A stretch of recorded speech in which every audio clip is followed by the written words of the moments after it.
Hello and welcome. You're tuned into Your Trades with me, Ankita Saxena, and with me is Shreyansi saying hi. Thank you so much for joining us. Shreyansi, what a day, what a choppy day of trades after the sell-off that we witnessed yesterday. In fact, it was a very volatile day of trade today. In fact, we did manage to see some recovery, but we managed to scale this 24,550 levels. But in the second half, we gave up all those gains. In fact, we dropped 160 odd points from the day's high on Nifty, closing around the 24,420 mark.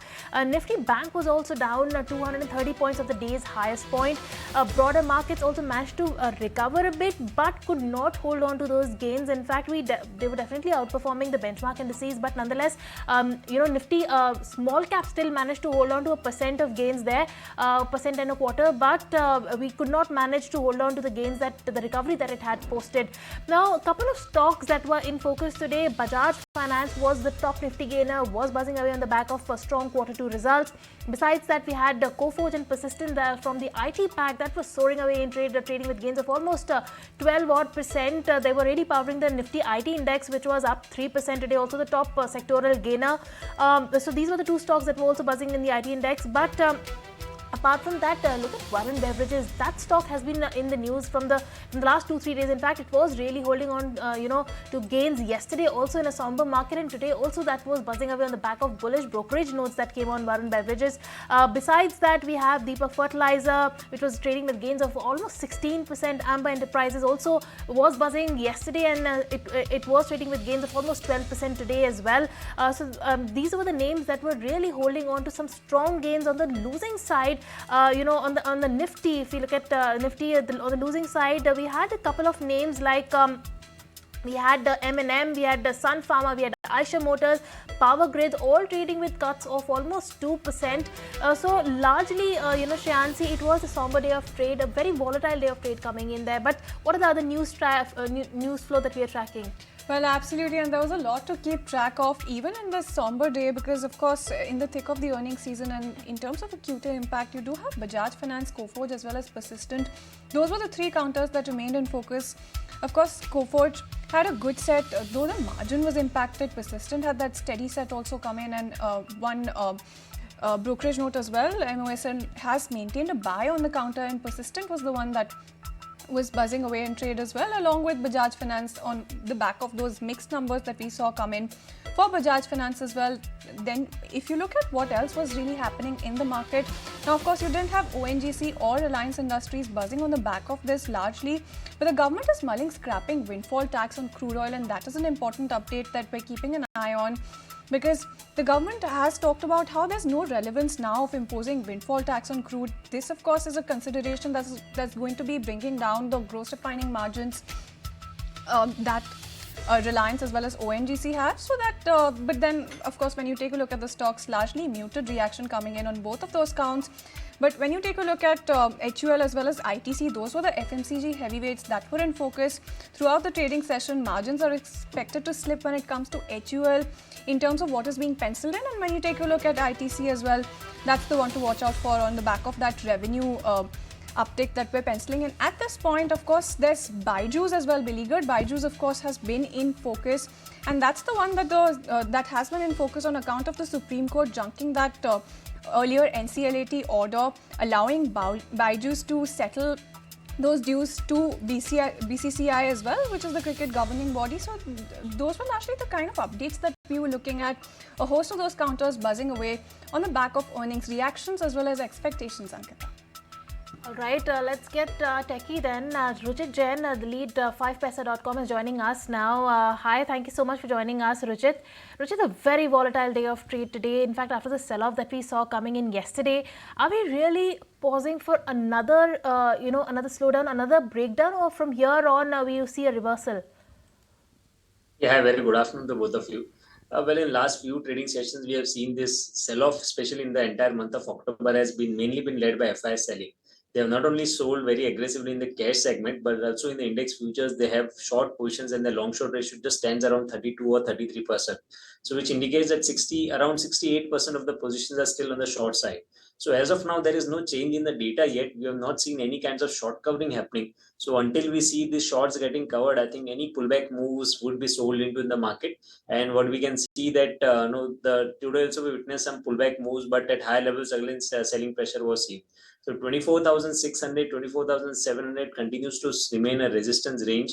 So we will wait for the data to change, and until there is change in data, it's better to be very stock specific and avoid any kind of aggressive long positions. Now, within the entire sectoral baskets, if we see IT is the only sectoral index which indicates a broader strength going on, because last 1.5 month Nifty IT has more or less remained in the range, and today no, it was on the verge of that breakout. So I think IT is one space where volumes are quite good in the stocks, but apart from that, other sectoral indices are not showing that kind of strength. So either we would see a continuation of the corrective phase, or since we have already seen some price wise correction, there are also chances that if not price wise, then at least a time wise corrective phase should be seen in the near term on the indices.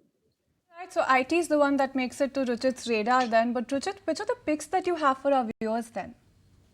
Yeah, so a couple of recommendations. I would keep it mixed bag of one long and one short. Amongst the long, IT I already mentioned. That's what my preference is. Emphasis is looking good within that sector. Although many of the mid cap IT names witness very good price volume action today. Emphasis has a good risk reward ratio even over here, because that high top high bottom structure is getting continued, and the 40 EMA is acting as a support for the stock. So at current levels also one can go long with stock below 3,000 for potential up move targets towards 3,300 or 3,350. And pharma is one space which is looking a bit weak from a very short term perspective. Although this is one of the sector which usually in volatile times or in corrective times, acts as a contra bet. But charts are showing something else today. Some unwinding of positions may be seen today, because a lot of pharma names have seen some price volume action which is bearish for the short term. Sun Pharma has broken down its below its 40-day exponential moving average and is close below that. So I think some correction should be seen in some of the pharma names tomorrow. Sun Pharma, one can look for shorting opportunities just from a trading perspective, keeping stop loss above 1880 for potential targets around 1780.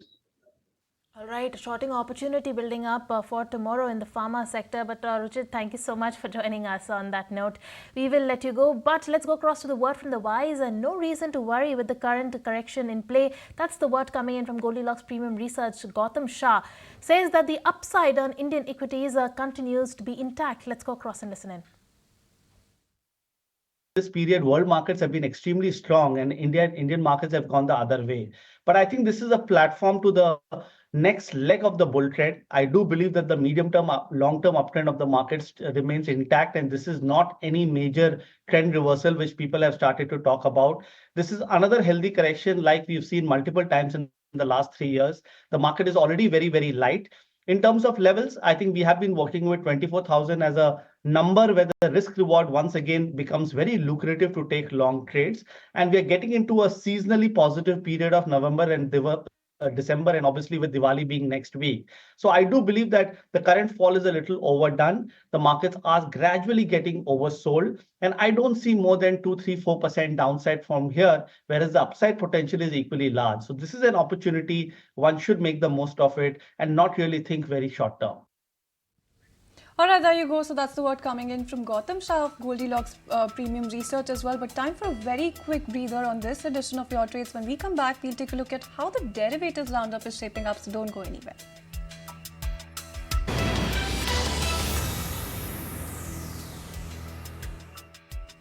Welcome back to Your Trades. Let's quickly go across and take a look at how the derivative diary is shaping up. In fact, the F&O positions, what we see is the trend for the index.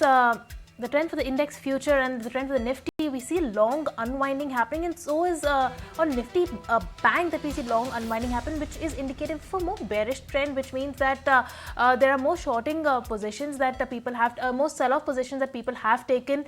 In fact, if you look at the active Nifty calls and put levels, as of today, we see the active call writing on 24,500 levels, and the resistance for which is at 24,600 levels, which the techies have been talking about.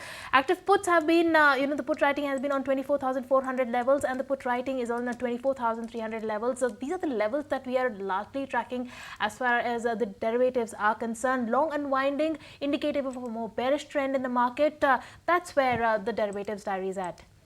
Alright, so there you go. That's where the derivatives diary is at. Let's also take a look at some of the counters that were buzzing away in trade today. And Bajaj Finance is the one that went home with gains of about 4.7%. Now, it was a largely steady quarter coming in for Bajaj Finance as the company's rural B2C business saw double-digit growth also after almost 8 quarters. And when you take a look at the marginal rise in cost of funds, that is also something that kept the margins stable largely. But asset quality, on the other hand, is the one that has deteriorated. In fact, we do have Varun who's standing by with an earnings update on what really Bajaj Finance did. Mixed set coming in for Bajaj Finance, right, Varun? Well, so Bajaj Finance numbers have been mixed, but there are more positives than negatives. Now, what are the positive points? If you look at the NII, it has grown by around 22.8%, the PPOP has grown by around 25%, and the PAT has grown by around 13%. These numbers are almost as per our estimate. Now, the good thing is the company has not made any changes to its long-term guidance, and the company has said that the NIMs would stabilize from here on. If you look at the past some quarters, the NIMs were on a decline. So, this is one good thing. Also, the company says that the overall cost of funds have actually peaked. So, that means from here on, you will not see much increase in the overall cost of funds. Also, the company has said that the loan default rates are actually lower, and the B2C business, after 7-8 quarters, it has seen double-digit growth, and going forward they see more growth into the B2C, rural B2C business, and also they say that the rural B2B business is not witnessing any stress. So these are some of the good points. Now the bad point is, if you look overall NPAs, they have come up. The gross NPA has increased from 0.86% to 1.06%, and also there is an increase in the overall net NPA.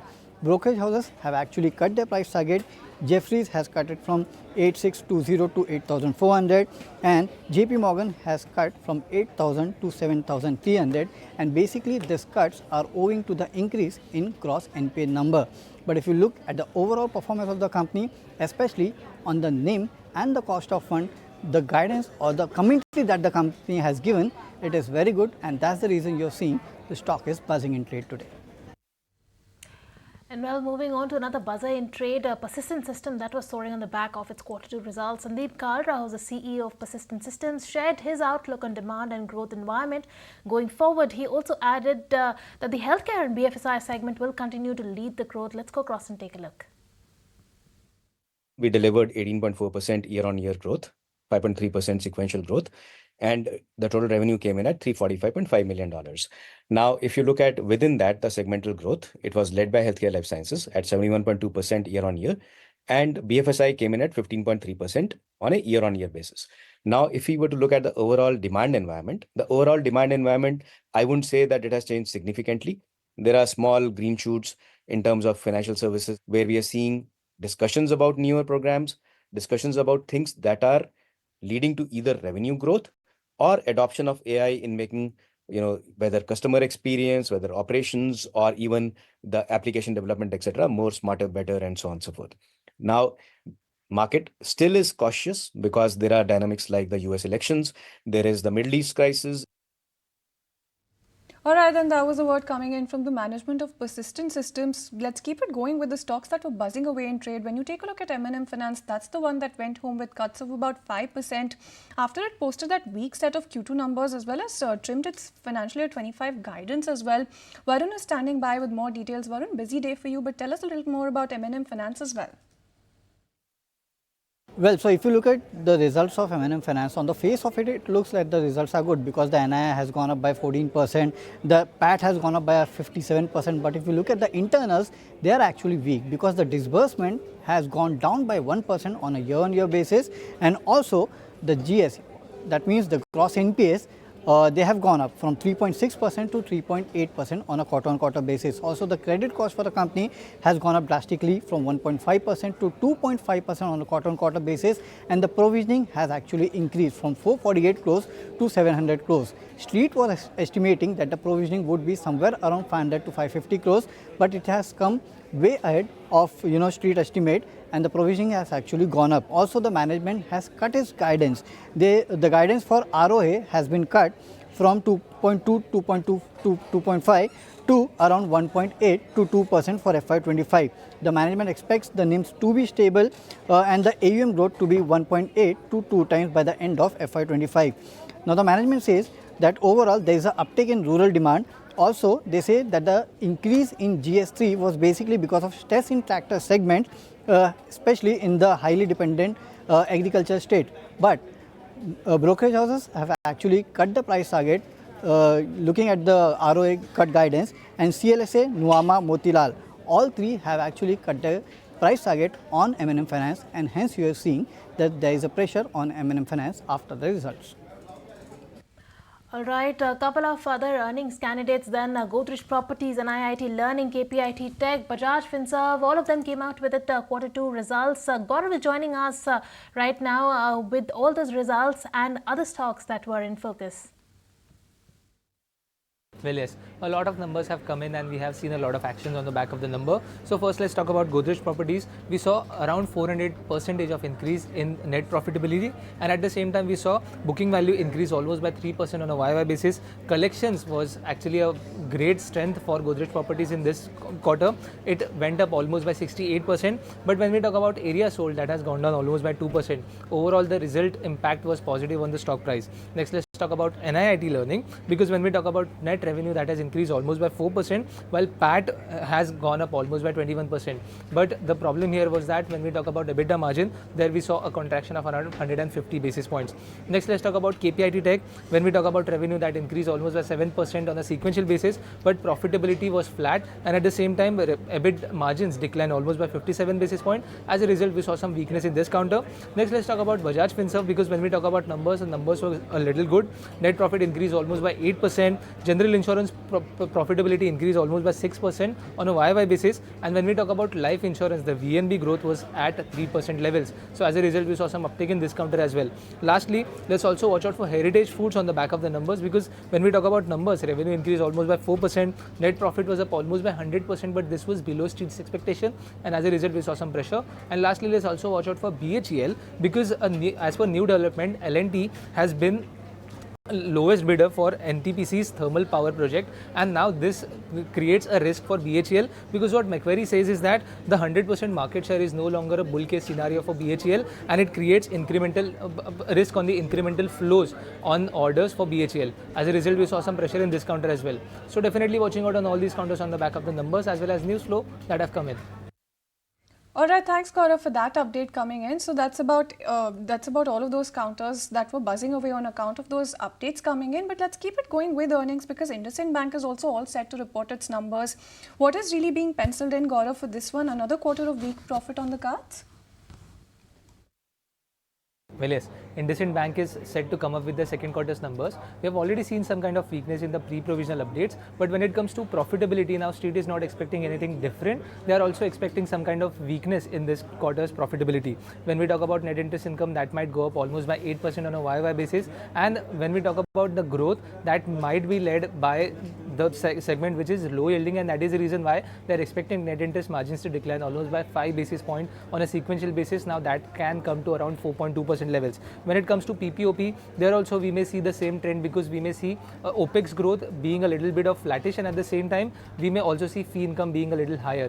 But when it comes to provisions, we may see provisions going up, and the reason being the higher exposure to MFI segment. Now Street is expecting some kind of slippages to increase because of the MFI segment, and that is the reason why we may see credit costs going up almost by 3 to 4 basis points. And as a result, when it comes to profitability, they are expecting this to decline almost by 2% on a YY basis. Now what they are expecting is that when it comes to numbers, they are not expecting any kind of great numbers to come, but commentary is going to be a crucial thing for IndusInd Bank, and the reason being that we have already seen some kind of slowdown in the kind of asset growth that we have seen in the bank. So any kind of commentary on the asset growth, how it is going to be very crucial. At the same time, there is stress rising in MFI segment, and that is the reason why any kind of commentary in the microfinance segment is also going to be crucial from management. Lastly, retail term deposit, when we look at the numbers and when we look at the retail term deposit rate, that is higher than the other peers, and any kind of commentary on that front is also going to be crucial as how the cost of deposit is going to be for the bank for the next few quarters. But definitely when it comes to numbers, a muted set of numbers is what the street is expecting from IndusInd Bank in second quarter. All right, with that, it's curtains done on this edition of Your Trades. Shreyansi and I will be taking a leave. Thank you so much for tuning in.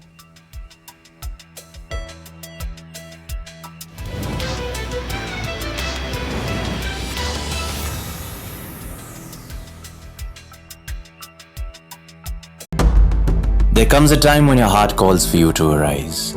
Plant your feet solid into the ground. Decide your own limits. And then break right through them. Become something more. It's my time to rise.